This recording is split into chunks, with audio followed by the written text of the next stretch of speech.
Hello guys, good morning. કેમ છો બધા? મજામાં જશો? આઈ હોપ કે બધા મજામાં જશો. તમારા ભાઈનો આજનો વ્લોગ આવી ગયો છે. સવારમાં વહેલા ઉઠી ગયા હતા. ફાઇનલી નાહી ધોઈને આજે તમારા ભાઈનો આ લુક છે. જોઈ લો, લાગે છે ને હીરા જેવો. કોઈ મજાકમાં કહેતા નહીં કે કાળિયા કેવો લાગે.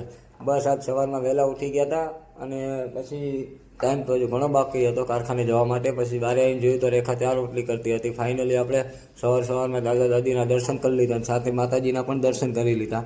મેં આજે વહેલા ઉઠી ગયા છું, ચલો બારે જોઈએ કેવું વાતાવરણ છે. બારે જોયું તો આપણું હાયાબુજા બારે પડ્યું હતું પાર્કિંગમાં. ત્યાંથી આપણે સીધા વિચાર આવ્યો કે ચાલો ધાબા ઉપર જઈએ. હું તો હાલો ગઈશ તો ધાબા ઉપર જઈએ, એને આપણે સોસાયટીનો લુક જોઈએ. અત્યારે લગે મકાન લીધું ઘણો ટાઈમ થયો પણ હજુ હું છત ઉપર જઈને જોયું નથી કેવું વાતાવરણ છે અહીંયાનું, કેવું લોકેશન આવે છે. ફાઇનલી ધાબા ઉપર આવી ગયો છું. જોઈ લો આપણી આ સોસાયટીનું લોકેશન છે. તમને કેવું લાગ્યું હું રહું છું એ મકાન? આ મકાન હજુ આપણે મહિનાથી પહેલાં જ લીધું છે અને આ સોસાયટીમાં નવા છીએ. બાકી મકાન એકથી એક ચડિયાતા છે. આપણો બજેટ ઓછો હતો, સિંગલ મકાન લીધું છે, ડબલનું નથી લીધું. અને હવે નાસ્તો બાસ્તો કરી લઈએ અને પછી જઈએ આપણે કંપનીએ. ફાઇનલી પછી નાસ્તો કરીને આપણે નીકળી ગયા કંપનીએ જવા માટે. હાયાબુજા લઈને સોસાયટીની બહાર નીકળી જાઓ. પછી આપણે મળ્યા આગળ રસ્તામાં નીકળો તો ફાઇનલી ધુમ્મસ તો એવી હતી કે કાંઈ દેખાતું નથી. ફાઇનલી આપણે જોયું તો આજે પણ સોનાનો સૂરજ ઉગ્યો છે પણ થોડોક ઝાંખો છે. પછી આગળ વધતો તો ત્યાં જોયું, મેં કીધું હા મેં સ્વેટર પહેર્યું તે મને આવી ઠંડી લાગે છે તો આ ગાયોનું શું થતું હશે? એમને તો કપડાં પણ નથી પહેરવા માટે. આપણે ડબલ કપડાં પહેરીએ, સ્વેટર પહેરીએ તો ઠંડી આટલી લાગે છે. ફાઇનલી હું આપણે નેશનલ હાઈવે ઉપર ચડી ગયો છું અને હજુ જોઉં છું સોનાનો સૂરજ ઉગેલો છે પણ ઝાંખો બહુ છે. ફાઇનલી સોનાનો સૂરજ જેથી ક્લિયર ઉગી જાય તેથી મને મજા આવી જશે.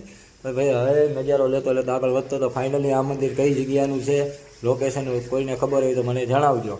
પછી આપણે કંપની તરફ આગળ વધવા લાગ્યા તો જોયું તો હા સોનાનો સૂરજને આ કંપની ઘણા વર્ષોથી અહીંયા બને છે પણ કેદી આનું કામ પૂરું થાય એ જ ખબર નથી પડતી.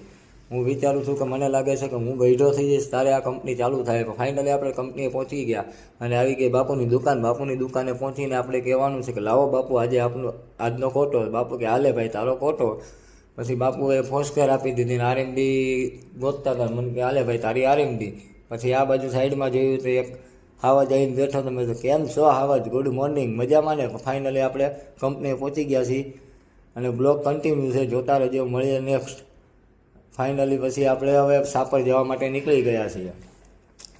સાપરના હાઈવે નેશનલ ઠંડી એવી છે કે વાત ન પૂછો, પણ સીન સપાટા માટે સ્વેટર મેં કાઢી નાખ્યું કારણ કે આખો દિવસ સાપર જાવ તો ઠંડીની બદલે ગરમી લાગે છે અને સ્વેટર સાચવવું પડે છે આખો દિવસ. પછી ત્યાંથી સીધો નીકળી ગયો અને આવી ગયા આપણે પડોલા સાપર રોડ ઉપર ને. આ આવીને ફાટેક જોયું તો ફાટેક ખુલ્લી હતી. નેક્સ્ટ